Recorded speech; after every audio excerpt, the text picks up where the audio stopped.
Ingeta, la famille, Bokota. Dossier sur dossier, makambo sur makambo, affaire sur affaire, ya somo nde ya somo, ya koinda nde ya koinda, ya kobeba nde ya kobeba, eza ya koinda, sava inda, eza ya koinda, na ndenge moko ya somo, penza mingi makasi. Bonjour, bonsoir et surtout bon après-midi. Et cela ne dépendra qu'à l'heure à laquelle vous allez nous suivre.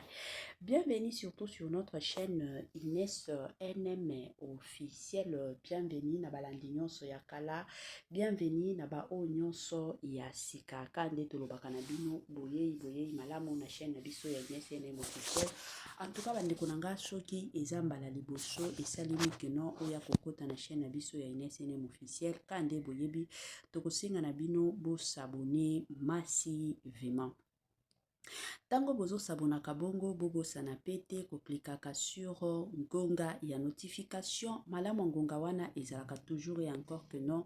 Année ya sika, solo ya sika, agrandissement des troisième jambes, qui mobile et salakate, pe ezamu kie, mama azo sepela te na mbetu, na gavke, elamu pi, feti ezongi, ba mama ona ba problème ya mabota, myome, fibro, trompe, kiss, règle abondante, ménopause, ata, okomi na 65 ans, mama, okobota mwana, yoka bien, dépression, maladie mentale, autisme, ata mwana alobaka te, mobulu makasi, tope alalakate, tozali na solution, na gavker, bona loposo, totikali simate, vergete, babengi nduta, bouton, tache, 5 jours ya bamba, oteli lokola lilala, teint uniforme, tozali na gamme complète, ya kopakola, ya injection, ya comprimé, ya suppositoire, esengo ezali, mama, olingi ovimbisa, tolope sima, sans opération, benga biso na lombango, papa, mama, yo oyo otungisama mingi, na maladie ya hémorroïde, interne, tope, externe, yoka, na 2 jours ya bamba, omoni changement ya solo, ebongo, na bokono ya diabète, AVC, tension, tope, obésité, gavker,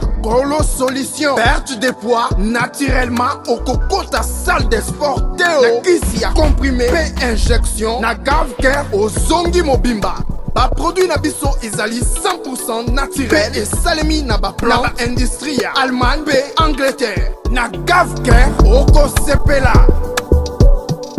La santé n'a pas de prix. La famille, quand na yebisaka bino bate la santé, soki uko bate la santé na yote mutumoko te akotikala ko bate la santé na yote.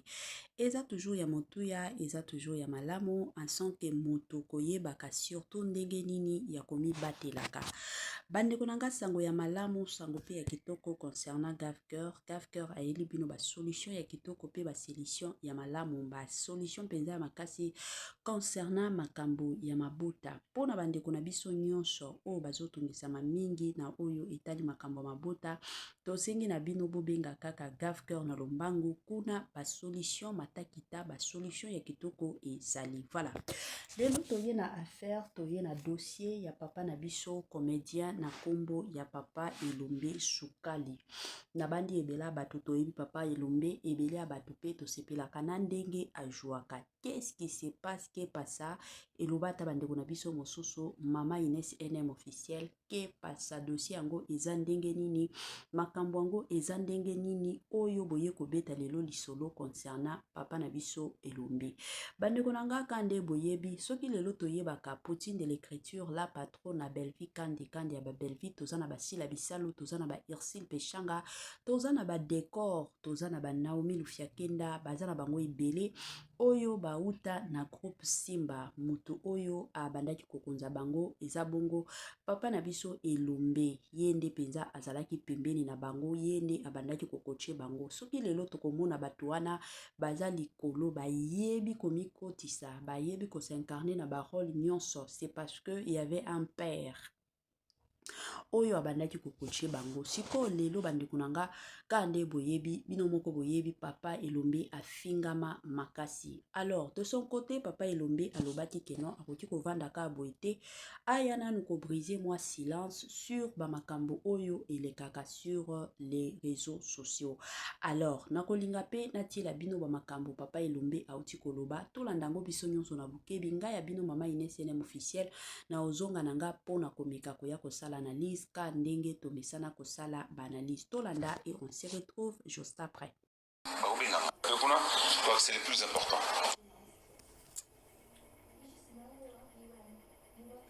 Moi,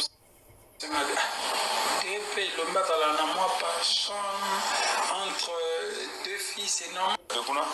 C'est le plus important. Moi, entre deux filles, c'est normal aussi que au Botibana, moi, par une chance, belle vie. Tournera à belle vie, pas trop avec Sila, qu'est-ce qui se passe avec sa hôtel? Non, mais ça va zongi na joie na baronne ça. Na joie na baronne ça. Bon, au Monique Azana na lobby dans ce personnage, m'appelle ça par rapport il y a profil, il y a so Monique bon. Toroyo, Torobin a été parce que na pièce na biso profil na exalté. C'est bon, oui ça va, je crois que ce rôle est bongi na oyo baobenganga. Merci beaucoup. Je comprends que si je c'est alors il y a un mot pas chambre, on a un mot libre pour interpréter donc voilà. Très bien. Là, c'est Ursule Péchama, l'une de vos actrices. Au temps de sa poste, je tiens à présenter publiquement mes excuses à mon mentor et père artistique, Faustin Soukari Lombe, pour tout ce qui s'est passé sur les réseaux sociaux au cours de ces dernières années. Cela a conduit à des insultes inacceptables à son encontre, une chose que ses propres enfants biologiques n'ont jamais faite. Je dois beaucoup à ce grand baobab du cinéma congolais, car c'est grâce à Dieu, au travers de lui, que je suis la personne que je suis aujourd'hui dans le monde artistique. Mes excuses s'adressent également à toute la corporation des artistes et autres et amoureux du cinéma congolais qui ont été affectés par cette situation désolante et humiliante qui a détruit notre cinéma. Enfin, je tiens à préciser que je n'ai pas d'attaché de presse ou de communicateur que je charge de parler à mon nom sur les réseaux sociaux. Si tu veux me soutenir, fais-le avec beaucoup d'amour et de respect envers les autres, sans dénigrer ni insulter une personne à mon nom, à mon honneur. Ah, j'applaudis, je n'avais jamais vu ça. Ah bon? Non. Depuis 2000? Non, on a dit autant de monter. Ok. On a branché les réseaux sociaux. Mais aujourd'hui, quoi les Cambo et comme porte-parole n'a attaché de presse dans le Balka, où est-ce que rien. Je salue cette initiative. D'abord, je reçois les excuses qu'elle présente. Et je salue l'initiative Yakubu et ma porte-parole parce que Mingi, et dans la musique, et dans la société,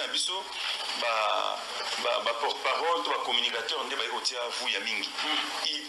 il prend ses propres pensées, ses opinions à lui, à l'artiste Yango, Monto parfois Tindiété. Il faut que les responsables ou les leaders soient responsables de leurs engagements, de leurs actes.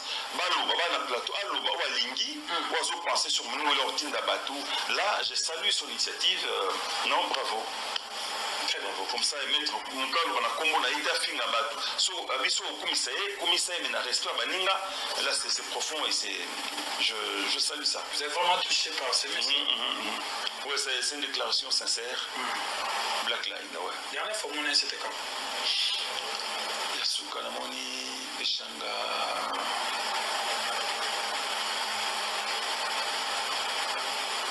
Même à 4-5 mois. Hein. Ok. Ouais, et quand même. Très bien. Mais bon tant bon ko tana peut-être yo été en temps à teme bosolo là moi assez suffisant là personnellement boye to ouais m'appeler me présenter des excuses parce que je veux te dire qu'il y a battu bazala choqué chaque fois bon on a insulte na kombo là. OK. Des gens qui m'appellent de l'Europe, de partout, des États-Unis. Qu'est-ce qui se passe? Mais non, émission telle, bon, comme voilà par exemple, et qui me semble dans émission parce que on a quand même des responsabilités. Sur yo qui va fingi, vous a soit tenté à répondre, il y a qu'on répondre, mais même éclaircissement, après, on reçoit AVC Pamba. Très bien. Alors, président Elombeto, comment on a souka avant que tu aies la rubrique de l'émission?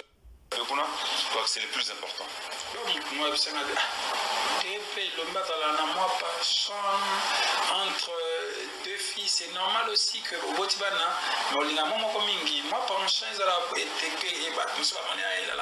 belle vie. Tournera à belle vie, pas trop avec Silla, qu'est-ce qui se passe avec sa hôtel? Non, mais ça va.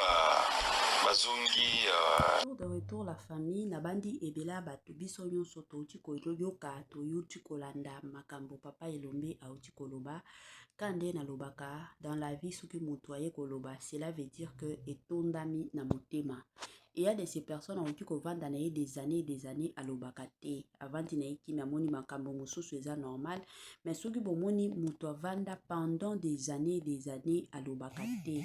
Un jour boya komona ka muto ayepe abimisi oyo zalaka na mungongo na ye, cela veut dire que yepe asali nini alembi. Donc na côté pe ya papa na biso Elombe amona mafinga ezalaki penza ebele. Alors aye kozwa makasi ya koloba ke non, je dois aussi me tenir debout, il faut na loba pe non na ba mafinga o nyonso ezolekaka sur les réseaux sociaux. En tout cas, grand merci na ba o nyonso ba bande olanda biso du début jusqu'à la fin. Kande boyebi makambo na biso ezalaka muke meto yaka toujours koloba makambo penza ya malonga. Suka na biso yango o la famille. Permettez-moi surtout de vous dire bye et à la prochaine. Ciao.